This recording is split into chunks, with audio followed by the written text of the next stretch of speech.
ကျွန်တော်ခိုးခြင်းတလို့ခိုးကြတဲ့ပိုးလျှောက်ကိုအဖွဲရဲ့သင်္ကန်းဆောင်ကတုံးတရှုပ်ဖုံကြီးကျောင်းစာလောက်ပဲတက်ပြီးတော့တမိုင်းအထောက်ထားလည်းမသိလူမျိုးရေးဆိုတာဘာမှမသိအာနာရှင်ကအိုက်စံပေးရင်မင်းအမေကိုမင်းပါရဲ့ပါဆိုတော့အဲ့ဒီအောင်မျိုးရိတ်မှာပဲဆိုတော့ဒီလိုမျိုးခိုးခြင်းတလို့ခိုးတဲ့ပိုးလျှောက်ကိုဆရာတော်ကြီးတွေကဒီကနေ့ဘာသာရေးလူမျိုးရေးအဓိကရုဏ်းဖြစ်စေအောင်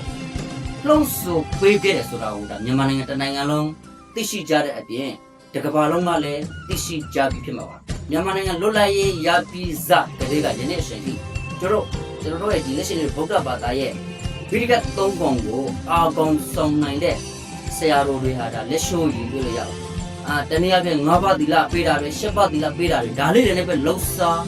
သွားတဲ့ဆရာတော်တို့များတွေ့ရပါတယ်။ဩဃာတတော်မှစွန့်မတက်တဲ့ဒီလိုဖုံးကြီးမျိုးက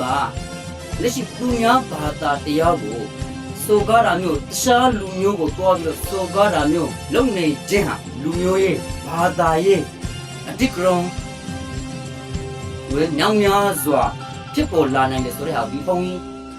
သမင်းဆိုင်တော့သိပါလိမ့်မယ်။အားလုံးပဲတာလီဆိုပါကိုရှရှာနဲ့ပြန်လေးကြိုဆိုလိုက်ပါရခင်ဗျာ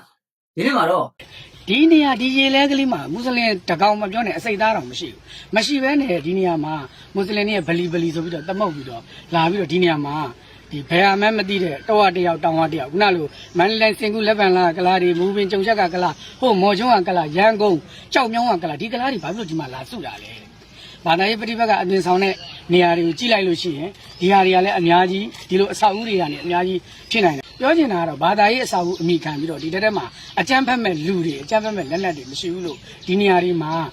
ဟိုစစ်စခန်းတပွဲစုထားတယ်လို့မပြောနိုင်ဘူးလားပေါ့နော်နောက်ကအခုလက်ရှိနိုင်ငံရေးအခင်းအကျင်းမှာမြန်မာကိုပဲမကြည့်နဲ့ကမ္ဘာကိုပါကြည့်ပါအနောက်နိုင်ငံအနောက်အုပ်စုတွေဖြစ်တဲ့ဒီမိုကရေစီပါလို့အော်နေတဲ့အတန်ကောင်းဟင်းနေတဲ့အမေရိကန်လိုနိုင်ငံအင်္ဂလန်လိုနိုင်ငံကြီးတွေတော့မွတ်စလင်တွေရဲ့အန်ရယ်တွေ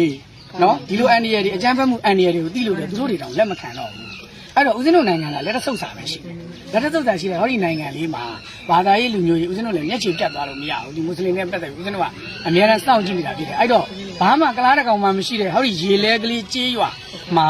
ဗလီဆိုပြီးတော့သမုတ်ပြီးတော့လူတွေကိုလာထားမယ်သူတို့ဘာတွေလုပ်မယ်ဆိုတာမသိအဲ့တော့မူပင်မြို့နယ်ရေလဲကလေးကြေးရွာရဲ့ဘာသာရေးလူမျိုးကြီးပဋိပက္ခတွေတစ်ချိန်မှာဖြစ်မလာနိုင်ဘူးဘယ်သူတာဝန်ယူလဲဘယ်ဌာနဆိုင်ရာတွေကတာဝန်ယူလဲဦးဇင်းတို့အချင်းချင်းလာတယ်ဘယ်ဌာနဆိုင်ရာမှာတာဝန်ယူဖြည့်ရှင်းပေးတာမျိုးတွေမရှိခဲ့ဘူးမြန်မာနိုင်ငံလွတ်လပ်ရေးရပြီးစကလေးကယနေ့အချိန်ထိကျွန်တော်ရဲ့ဒီလက်ရှိဗုဒ္ဓဘာသာရဲ့ဗိဓိကသုံးပုံကိုအာကုံဆောင်နိုင်တဲ့ဆရာတော်တွေဟာဒါလက်ရှိုးရည်တွေ့လို့ရပါတယ်ဆိုတော့ဒီ